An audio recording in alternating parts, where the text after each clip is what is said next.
eating. The Lunchroom on RCI. Food for thought. The station that gives you, more lunch.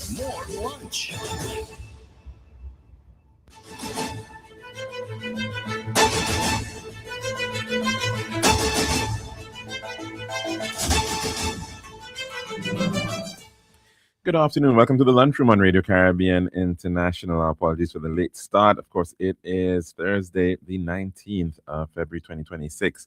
And of course, you can get us at 101.1 FM as well as our Facebook Live feed. You just have to search for the official page of Radio Caribbean International. We're also streaming live on YouTube and on our website, rcistlucia.com. Now, in just a bit, we're going to be taking in our dish of the day. But first, look back in time for some history of things that happened on this day, on February the 19th, back in the year 356 AD. Roman Emperor Constantius II closed all pagan temples in the city of Rome. In the year 1600, the Peruvian stratovolcano, and it's called Huayna Putina, exploded in the most violent eruption in South American recorded history. 1878, on this day, Thomas Edison was granted a patent for his cylinder phonograph. 1942, on this day, an estimated 150 Japanese warplanes attacked the Australian city of Darwin. And 1942 as well, FDR ordered, that's Franklin Delano Roosevelt, U.S. president at the time, ordered the detention and internment of all Japanese Americans on the West Coast. And also happening on this same day in 1945, the U.S. Fifth Fleet launched invasion of Iwo Jima against the Japanese with 30,000 U.S. Marines. And a bit of history in terms of TV. In the year 2008, Toshiba announced its formal recall of its HD DVD video format, ending the format war with Sony's Blu-ray disc. We now move on to our dish of the day. Serving now, the Daily Dish. And welcome back to our lunchroom here for today. And of course, we want to wish everybody a very blessed Thursday. Earlier on today, well, in fact, before we get to today, yesterday, in fact, we saw the commemoration of and celebration of the achievements of St. Lucia's sprint queen, Julian Alfred, of course, just off the heels of her remarkable performance in the indoor 60 meters. I think now first person in the world to ever achieve a time under 7 seconds. And of course, we are certainly very proud of her continued achievement, winning, of course, the gold and silver medals in the Paris Olympic Games not too long ago. And time is flying. It's amazing. And we can already say it was almost 2 years ago now. And of course, certainly she continues to make us proud. Well, for this independence, she is being honored in part by the Philatelic Bureau, the Post Office, and a commemorative stamp being issued in her honor. So kudos to her indeed. Earlier on today, in the community of Grosley, which has long been perhaps the fastest growing district on island, and the establishment of a very long-awaited piece of public infrastructure, and that of the Grosley Northern Divisional Headquarters. That project, I know, had been envisaged for perhaps well over 20 years now, and finally we are seeing it come to the fore with the opening of one part of it, the administrative part of that complex.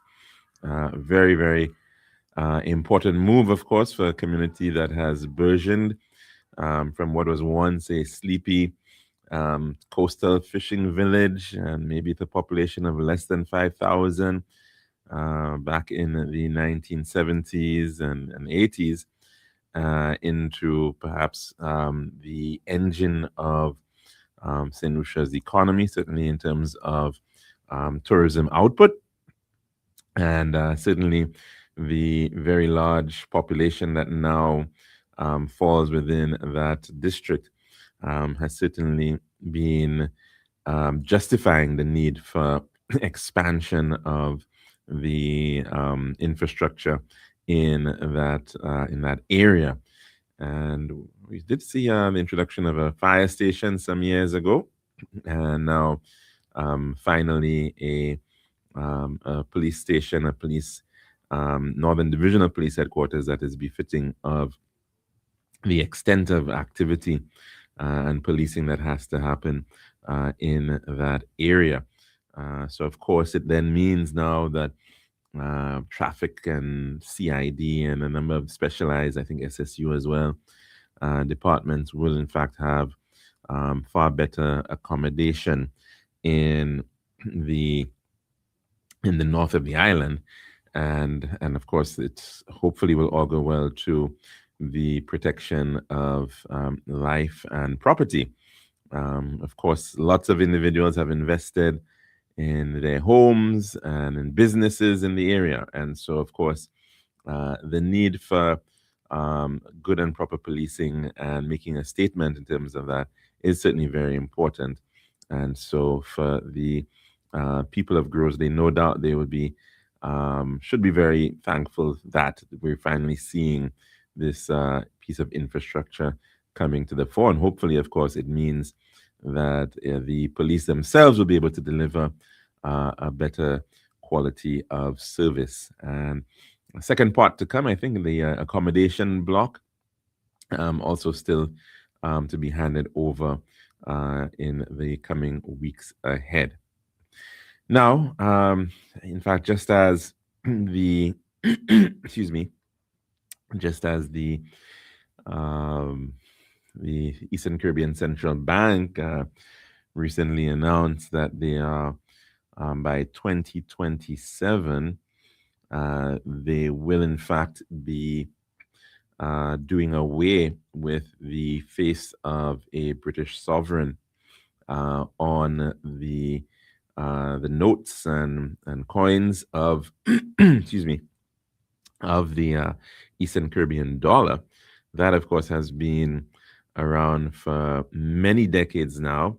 The Eastern Caribbean dollar, I think, dates probably back into the 1960s, and certainly has, of course, had the face of, well, since then, of course, the only person whose face has been on it has been that of Queen Elizabeth II. And she, of course, passed about 4 years ago this year. And since then, there has been no change in that aspect in terms of the what comes on those dollars and cents of our currency. Of course, the move away from that face effectively means that these islands are now looking inward, and we're looking to, no doubt, in fact, commemorate and celebrate persons born within these islands, and that will probably be coming soon enough. We, of course, already have on the $100 note an image of Sir William Arthur Lewis. Perhaps other images of other individuals will be coming forward. And so, just as, of course, we may see the faces of politicians, but of course, we may also be seeing the faces of others who have, in fact, done amazing things for our islands. Will it mean that we might be seeing a Sir Derek Walcott on these notes sometime in the future. We'll be seeing maybe a Julian Alfred or a Kirani James being placed on some of these notes.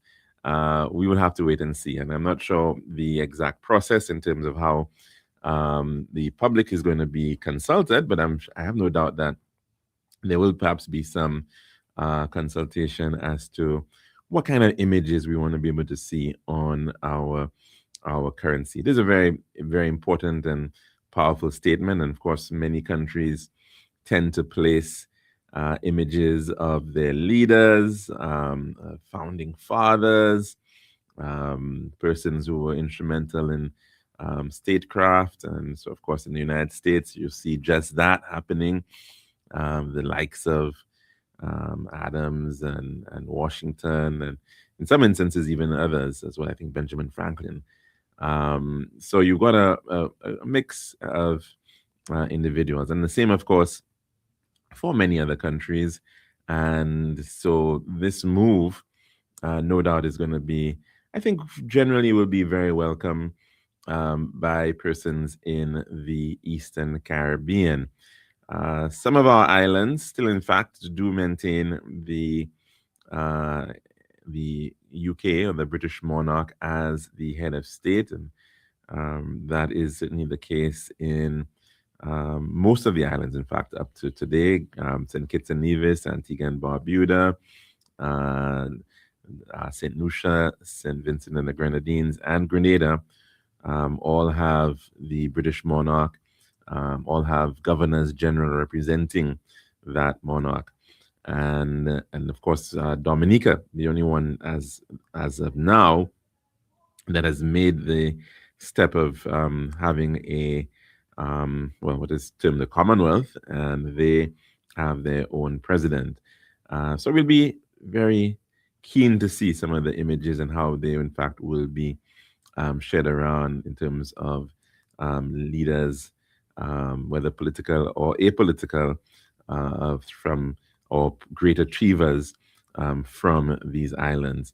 Perhaps there may be other, symbols that we may be seeing to be used, as has been done in other areas as well. But of course, we'll have to wait and see that.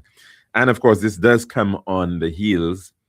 In fact, a very interesting moment for the British monarchy, because for the first time for the first time since the 1640s, we're speaking about nearly 400 years now, has a senior British member of the royal family being arrested. And this, in fact, has occurred in the case of Prince Andrew, the brother to the reigning monarch, King Charles III. And this, of course, in part, seemingly to deal with revelations coming out of the Epstein files, the very infamous Epstein files, and releases coming out of the U.S. Department of Justice, and showing what seemed to be emails and interactions between Jeffrey Epstein and a number of very, very influential and powerful people, very wealthy people in this world, and quite a lot of it, of course, being tied into unfortunate exploitation of young women.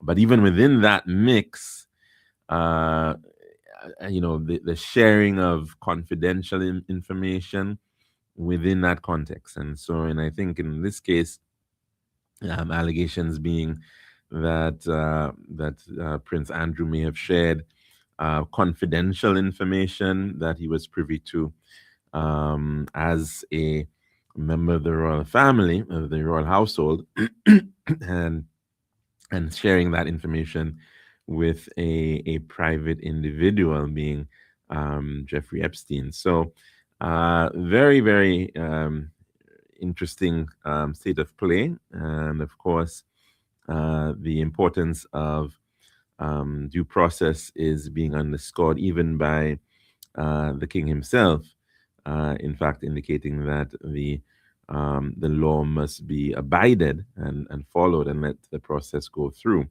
And so that is, of course, going on. And it's certainly something that we would have to continue to watch.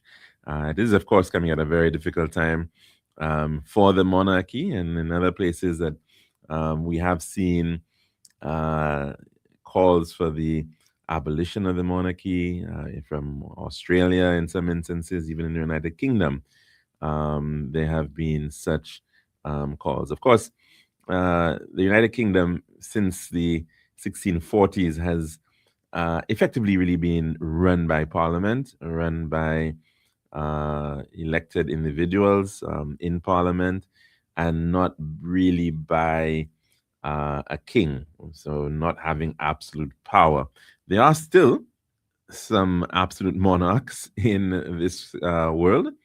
I think in Brunei, for example, the monarch has full control over the reins of state. In the case of Saudi Arabia, the the monarchy there very strong and influential and in control of state assets and a lot of power in that area. But most monarchies at this time are really titular. They really are symbolic heads, and in fact do not hold a tremendous amount of power. They have become more symbols of the legacy and heritage of the country and their connection with the past. And so that is pretty much what you have in most places around the world, whether it's Japan, for example. In some instances, of course, you've also had countries deciding to reinstate monarchies, even after periods of republicanism. In fact, the United Kingdom went through that phase a very long time ago. Of course, after the execution of Charles I and the interregnum, as it's known, where Oliver Cromwell was a Lord Protector. Eventually, they went back to reinstatement of the monarchy, and in other countries, similar has also occurred, where these countries went through these phases. Like I think, for example, Spain, there was no monarchy at the time, and then there was a reinvitation to recreate a head of state there. So, as to whether in fact this may be a potential another nail against the monarchy at this time and how it's going to impact on the image and idea of that institution, certainly is going to be very interesting to see how it all pans out. In many countries too, even though you do have monarchies, they tend to be very small and very contained. Uh, Not a very large footprint, so to speak, in terms of what they own, and certainly in terms of even how many members of the household exist. There may have been a time when the king's retinue may have included, or his court may have included hundreds, if not thousands, of people. That, of course, is not what exists, and certainly in many countries, it's much more contained. The likes of Denmark and the Netherlands, very small households. But in the United Kingdom, it certainly does and has been one of the areas upon which the many of these other monarchies have modeled themselves after. They've been very keen to project this institution and to maintain it. And of course, to some degree, one can say that it has had a touristic value to the country. And certainly, lots of people have this idea of going to London to see the Queen in their minds, and and of course this is part of the state preserving effectively a heritage. Of course, right here in the Caribbean, that heritage has been quite certainly marred by the issues of colonialism and that of slavery and the role of royalty in effectively engaging in the act of slavery and slave trading. That has been a big issue in terms of seeking out apologies and seeking out reparations for the actions of these monarchs of the past.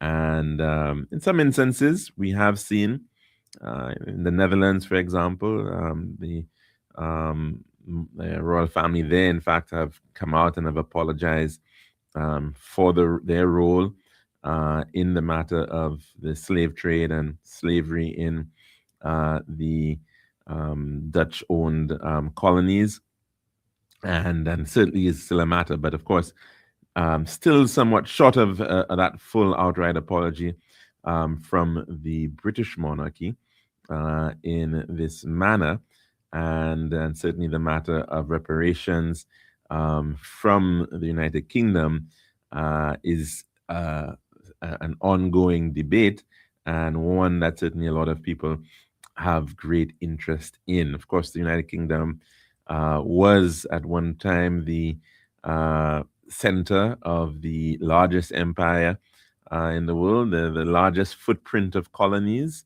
largest number of countries invaded and controlled by London. Of course, times have changed, and many have, in fact, are looking at what occurred with the British Empire and how it went through this the various stages of collapse.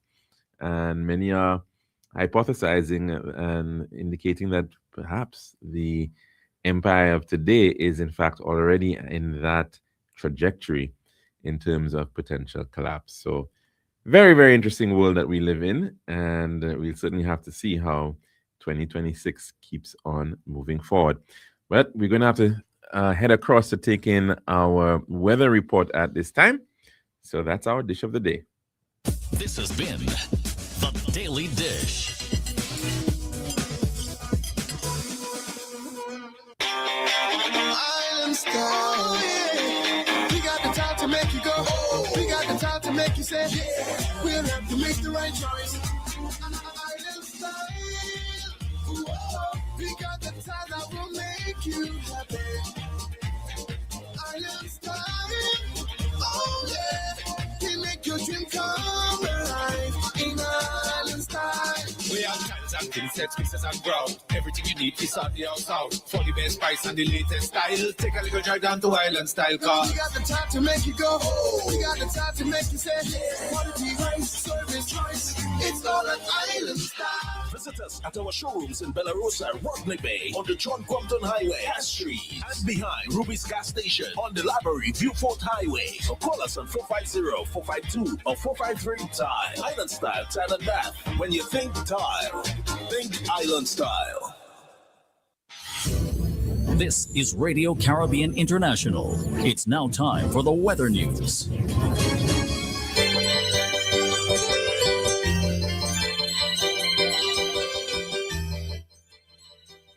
That's what, of course, on the 1.1 is now time for your weather report as of 12 noon today, presented by Island Style, Tile and Bath.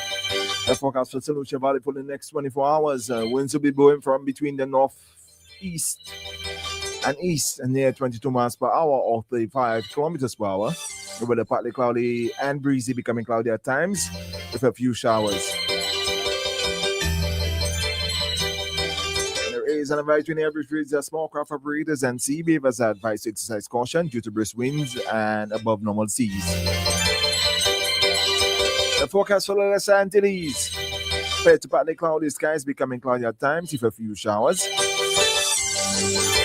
And the weather summary. The Atlantic high pressure system will maintain moderate to brisk easterly winds across the Eastern Caribbean region during the next few days. Patches of low-level clouds drifting along the wind flow will cause some cloudy periods with showers over the Lesser Antilles during the forecast period. And this has been the weather forecast as of 12 noon today, presented by Island Style Talent Bath.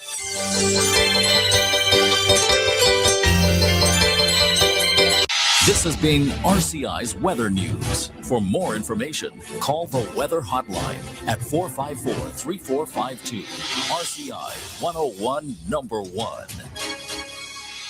Island style, yeah. We got the time to make you go. We got the time to make you say, yeah. We'll have to make the right choice. Island style. Whoa. We got the time that will make you happy. Island style. Oh yeah. We make your dream come alive in Island style. We have tiles and thin sets, mixes and ground. Everything you need is on the outside. For the best price and the latest style. Take a little drive down to Island Style Car. We got the time to make you go. We got the time to make you say, quality price, service choice.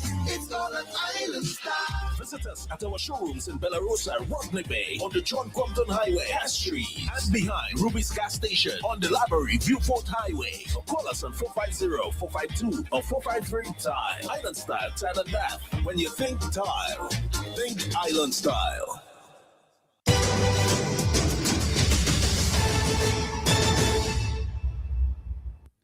And welcome back to the lunchroom here at Radio Caribbean International. Of course, the number to call in to tell us what's on your plate today, 4523046. Again, 4523046. And also, you got the option of calling in to our WhatsApp number, 284-6001. That is 284-6001. Some news coming out of the St. Lucia Daily Post online. Police investigate missing VA4 man following U.S. drone strike on fishing vessel. And it says as follows: police have launched an investigation into the disappearance of a VA4 man believed to be linked to a fishing vessel destroyed in a United States drone strike last Friday, as authorities work to determine whether he was among those on board. Assistant Commissioner of Police with responsibility for the Northern Division, Luke De Freitas, confirmed that a missing person report has been officially filed by the family of Ricky Joseph of VA4. Quote, a missing persons report has been made by the family of one Ricky Joseph of VA4. There are unconfirmed reports that he may have ventured out to sea about fishing patterns, De Freitas said. The development comes amid regional concern following confirmation by United States authorities that a fishing vessel was destroyed in what was described as a drone strike targeting suspected narco-terrorism activity. De Freitas revealed that local police have since recovered debris believed to be from a fishing vessel, which is now being examined as part of the investigation. Quote, on Wednesday evening, the remains of what appeared to be a fishing vessel were recovered at Miku by the police. This exhibit is now in the custody of the police. Our interest in this vessel is due to the fact that the family's assertions are that Ricky Joseph may have been a passenger upon this vessel, whether a crew member or a worker. Again, these assertions have not been confirmed by law enforcement, he explained. The senior police official emphasized that the Royal St. Lucia Police Force's involvement at this stage is focused strictly on the missing person investigation and not on the circumstances surrounding the drone strike itself. Quote, at this point, I want to stress that our interest in this vessel is strictly related to the report of the missing person that has been made. We are pursuing information as it relates to the disappearance. Again, I want to make it clear that our interest in the vessel at this point has to do with a possible connection to the missing person, De Freitas stated. Authorities have not yet confirmed whether Joseph was aboard the vessel at the time of the strike, and investigations remain ongoing. The case has heightened anxiety within the southern community of VA4 as police continue to gather information and work with regional partners to determine the fate of the missing St. Lucian. Officials say further updates will be provided as more verified information becomes available. And of course, that story coming from the St. Lucia Daily Post, many would have perhaps seen the images of what appeared to be some wreckage, some form of, well, in fact, even before that, we saw images of what appeared to be flotsam, some wreckage in the water, and it seems to at some point have been recovered. Again, based on statements into that the original images that were seen were somewhere near the waters of the island of Canoan in the Grenadines to the south of St. Vincent. And it appears that the wreckage was sourced or taken and brought back to St. Lucia. And so there have been images of what appears to be that same wreckage being brought ashore with a few people being around and witnessing that entire process. It appears to be on a cove. And of course, according to the police, they have in fact been able to obtain that wreckage because effectively it is part of a potential crime scene, and it is possibly, although they haven't said so specifically, it is part of an investigation in this instance into a person who has gone missing, believed to have gone out to fish on a fishing vessel. And so, of course, the authorities have to be able to ascertain whether, in fact, this wreckage is tied to the same vessel that the individuals did go out to sea in. And so all of this, of course, has to be certainly considered appropriately by the police. They have to do their own investigation, given the evidence that is present, and for determination to be made. At this point, there's been quite a lot of conjecture. And as in addition to that, there has not been seemingly a lot of information forthcoming on the part of U.S. authorities in this matter of being able to indicate the nature of the strike which they undertook and how, in fact, at all, they had determined whether, in fact, this vessel was somehow involved in narco trafficking, how they determined that matter, how they determined who was on board, were they able to determine or how long they were potentially tracking or monitoring this vessel, where the vessel may have come from. Pretty much all we have seen in terms of what has been put out by U.S. Southern Command is an image, seemingly a nighttime image of a vessel which seemed to have been under attack, which was seemed to have effectively been blown up. And so a lot of that, of course, the details as to how that all has transpired has not really been formally communicated to St. Lucian authorities, as far as we have been told thus far. And so, even so, certainly the police here have their own jobs to do, in fact, in terms of investigating this matter and investigating the circumstances as to what may have actually occurred with respect to that vessel in question.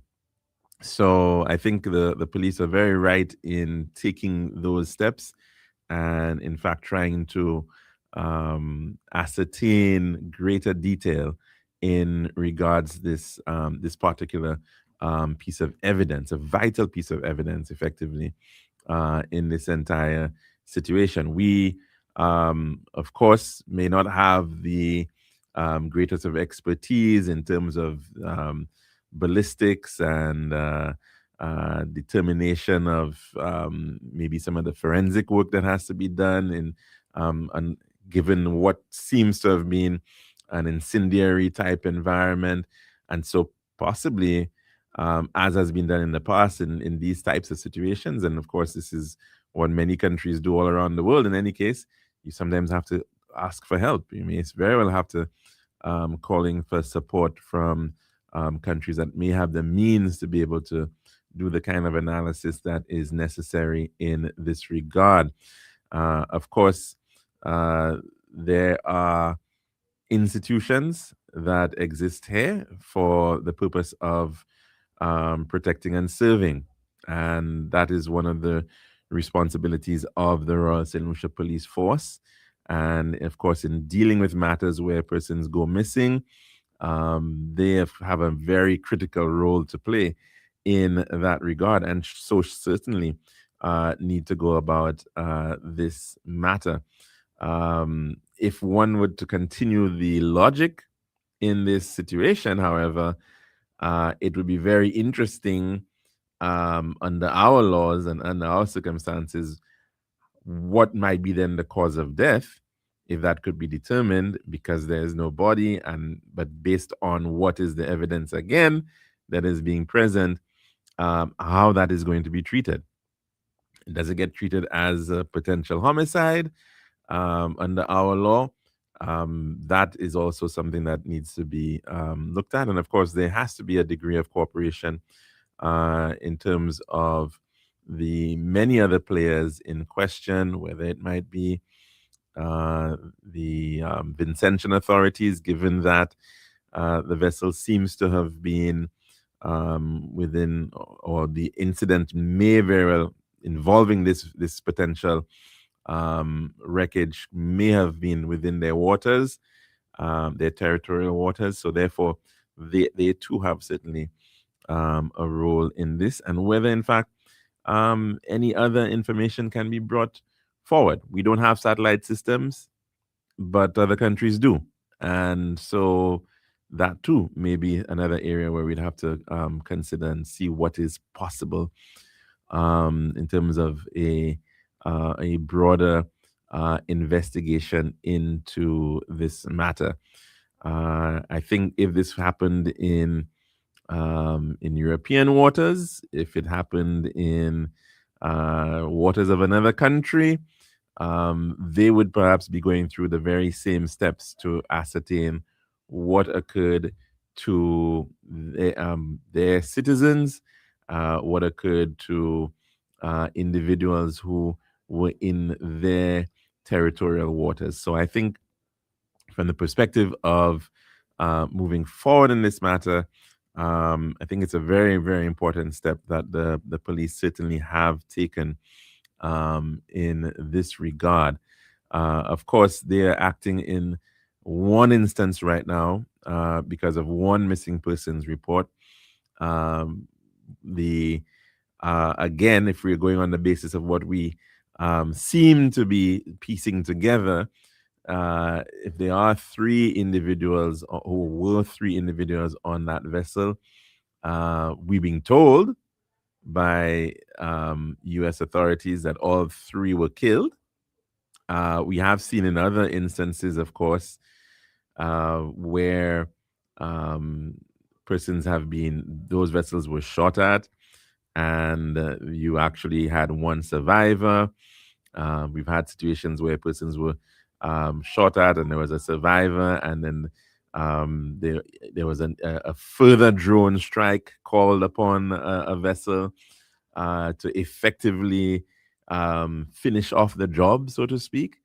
And so we certainly do need to get the details, a lot more details from the U.S. authorities in this regard. But even without necessarily having the fullest of cooperation in this matter, I certainly think it is important for our own purposes to actually follow our laws and the process that exists within our jurisdiction in this matter.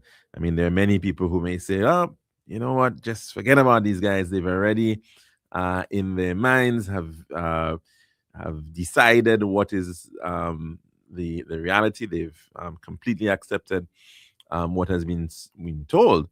But we know that this is, of course, not how justice should be working, and so if there is a process that has to be followed, we've got to go through that process. Now, on to another matter, and that of the issue of water. And we were going to share from yesterday a story, an opinion piece, actually. But before I get to the opinion piece, just to share an update from yesterday, a press conference that was held yesterday by the Water and Sewage Company. And again, this story coming from the St. Lucia Daily Post. WASCO intensifies relief efforts as pipeline damage and dry conditions disrupt water supply. The Water and Sewage Company, WASCO, says it has intensified relief efforts across the island as crews work to restore water supply following major damage to the raw water line and ongoing dry season conditions. Water Services Manager Jim King, speaking at a press conference on February the 18th, explained that the disruption began earlier this month when multiple leaks developed along the critical pipeline that transports raw water from the John Compton Dam to the treatment plant. Quote, "On the 5th of February, we went into repair 3 major leaks. These repairs took us about 40 hours from the morning of February the 5th to the night of February the 7th. End quote. King noted that after the initial repairs were completed and the system was reopened, the pipeline suffered additional failures due to increased pressure. Quote, "Our crews returned and were able to complete those repairs within about 12 hours and water was restored. However, restoring full supply has proven challenging as the system has been completely drained during the outage." Quote, "For a period of 3 days, our distribution lines and storage tanks went dry," King said. "Some of these lines are 24 inches in diameter and run for kilometers. It takes millions of gallons of water just to recharge the system before supply can reach customers," end quote. He added that residents living in elevated areas may experience longer delays due to the time required to rebuild pressure throughout the network. Quote, "It's a slow process and we understand the frustration," he said. As part of its emergency response, WASCO has implemented island-wide water trucking, community valving, and an intensified leak detection and repair campaign. The trucking affects the entire country because we have to take from places where supply is more available and move it to the most affected areas, King explained. "It's about sharing what little resource we have." WASCO is also urging the public to assist by reporting leaks and avoiding unnecessary water wastage as crews continue to stabilize the system. King assured residents that WASCO remains committed to restoring normal supply as quickly as possible. Quote, "We understand the plight of the public and we are working to ensure that everybody gets a supply in due time," he said. And of course, explaining some of the real challenges in terms of getting that system back up and running. You've got to have the water in the pipes before they even get to your home. And of course, the shared distance of where the water is coming from, the need to be able to get that pressure up to where it needs to be on the distribution lines, the challenges of our topography, the challenges of the nature of our development are all coming into question. Even in places, I think of Trinidad and how Trinidad was largely developed with the east-west corridor. It's all on relatively flat, low-lying elevation, and stretching from Diego Martin all the way back to Arima and Sangre Grande. It's relatively flat, and yet still, there's a tremendous amount of challenge in terms of providing a regular water supply for Trinidad, even though they've got dams and they've got at higher elevations, and they're pumping, and they don't really have to pump as much as we're pumping here. And the challenge here is so many times more difficult because of the topography that we are dealing with, and of course, because of the nature of our spatial development as well, with quite a lot of development on high elevations. I was speaking to somebody from the Piat area, for example, and they were pointing out that the Piat community has a tank, right? And the Foston development, there is in fact a tank that was built, but invariably there is never enough pressure to actually get to that tank in most instances. So you see that the challenge that we are now faced with, especially when you're dealing with these areas that are largely on elevations, which require a lot of pumping, which is again a cost that has to be borne of by the utility, and so it certainly is a very complex situation. It is perhaps a much more difficult utility to be able to run because of some of these complexities compared to that of, say, telecommunications or that of electricity. In the electric sector, it's pretty simple. You've got your source coming in, it's diesel, which you're importing. Invariably, that diesel, the cost of it is guaranteed. The lines, you can run them. Yeah, you got some challenges in terms of losses on the lines, but you don't have to worry about the matter of pumping. You don't have to worry about the matter of moving a physical resource of that weight over hills, and of course it is a little easier in that regard. Let's take a call at this time as we go to the phone lines. Good afternoon. Welcome to the lunchroom. And what's on your plate today? Hello? Hello, caller? Hi, good afternoon. I'm good to just be brief. Since you're talking about water, yesterday there was a lady, a St. Lucian, that lives in California, and she was on a program. Suku was also on that program, and you should have, I don't know if you listened to that program, but it had only to do with water.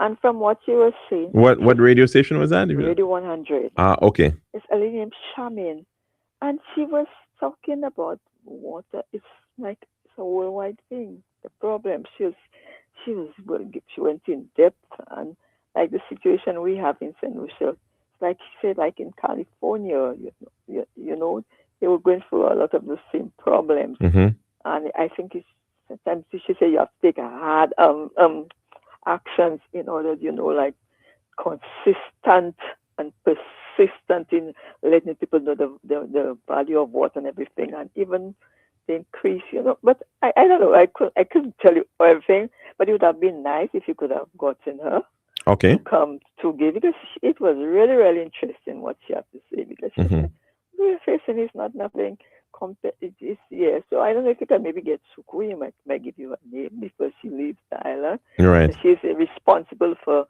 that in California, but it's a St. Lucian. And it would have been very nice to have her and question her.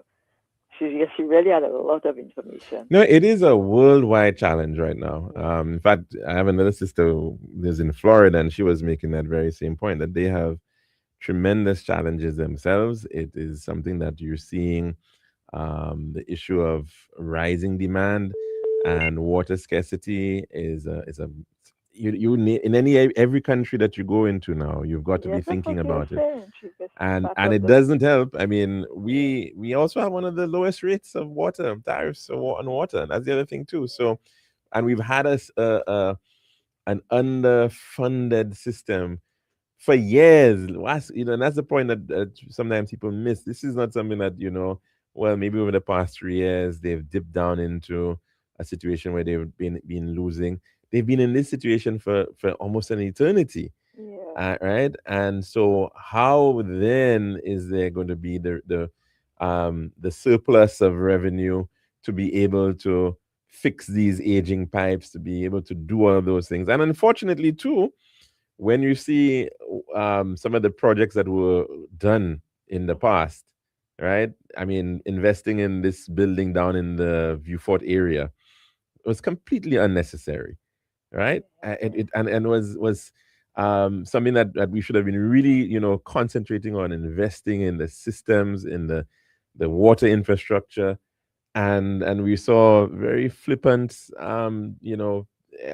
expenditure in the past, which did not help, has not helped the situation. The That's dam why she's saying desilting, some hard yeah, she said hard decisions has to be made, very, very hard decisions have to be made, and not even. And you see, sometimes it's very easy for some people to make it seem as if it's a Wasco decision or a Wasco problem. These are national decisions that have to be made, right? The water resource is a national resource. It's a national asset. It's owned by the state, right? And the state, and in addition to that, right, because of the fact that you have a system that is so critical to development, have a water system is more critical than any. It's more critical than the ports. It's more critical than an airport. I mean, I know a lot of people when we talking about the visitors want to, the tourism sector wants to talk about, we want HIA, we want a new terminal and all of that. We've got to as a country decide what are the real priorities. What are the real priorities? And water cannot go anywhere. There can be no real development, no sustainable development, no life if we don't have water. I don't know if you could get him and maybe get her number. So I'll try to see what we can do on that one. And I'd like to say West Indies have won all the matches so far. Yes. And we're heading into the Super 8. Yes, caller. So it's Australia's out. Oh, wow. I didn't even. Yes, Australia's out. Yeah. So let's fingers crossed. Yeah. Let's not start singing yet, Let's not count our chickens before they hatch. But but because we know the situation of years gone by, let's hope for the best in terms of their ongoing performance. I'm hoping that they repeat. We are under the with Darren. We have a third 2020 World Cup win, because when he was there, there were two, 22 or 2016. So I wouldn't be surprised. Let's hope so. Let's definitely hope so. Okay. And of course it's hope, eh? Yes. So, and they have to put in the book. Yes, definitely. Thanks very much for that caller. Have a good one. Take care. Bye. Take care. Bye-bye.